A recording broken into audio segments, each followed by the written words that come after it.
Et je suis venu à la rencontre de la terre d'Haïti parce que je dis toujours que un musulman, lorsqu'il veut aller en pèlerinage, il va à la Mecque. Un chrétien, lorsqu'il va aller en pèlerinage, il va au Vatican. Un défenseur de la cause noire, lorsqu'il va en pèlerinage, il va à Haïti.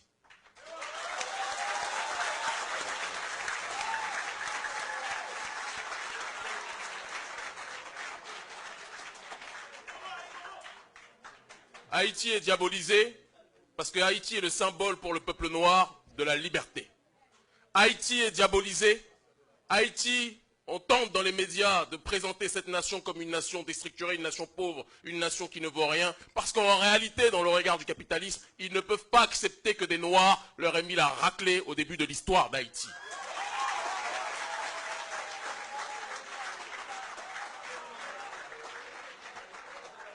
Beaucoup de personnes pensent qu'il est mieux pour un Haïtien d'aller chercher bonheur à Miami, qu'il est mieux pour un Haïtien d'aller chercher bonheur en France ou aux États-Unis.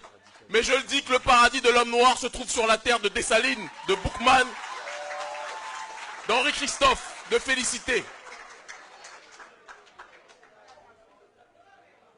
J'ai fait ces 6 dernières années, plus de 80 pays. Je n'ai jamais ressenti en termes d'émotion ce que je ressens en étant sur cette terre sainte qu'est la terre d'Haïti.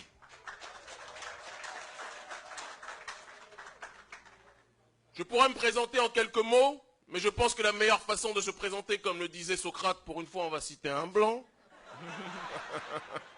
déjà dans l'attaque, hein? C'est d'être déjà dans cette dynamique d'échanger avec le peuple parce que c'est la juxtaposition des idées, à partir de cette juxtaposition que jaillit la lumière. J'ai commencé à débattre lorsque j'étais dans la rue, en région parisienne, en confrontant mes idées à d'autres personnes, en confrontant mes idées avec des frères, en confrontant mes idées avec des blancs, qui peuvent être des frères aussi de temps en temps, et en confrontant même mes idées lorsque j'ai été par la suite dans une démarche d'avancer dans ce combat, lorsque j'ai été condamné par les autorités françaises parce qu'ils trouvaient notre discours trop radical, et bien souvent quand le colon ou quand le capitaliste juge quelqu'un de radical, c'est que celui-ci est radicalement dans la bonne direction, il faut aussi le préciser.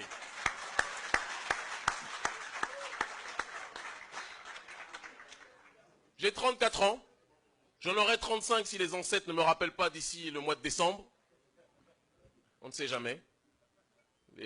Peut-être des représentants de l'ambassade de France ici ont d'autres objectifs.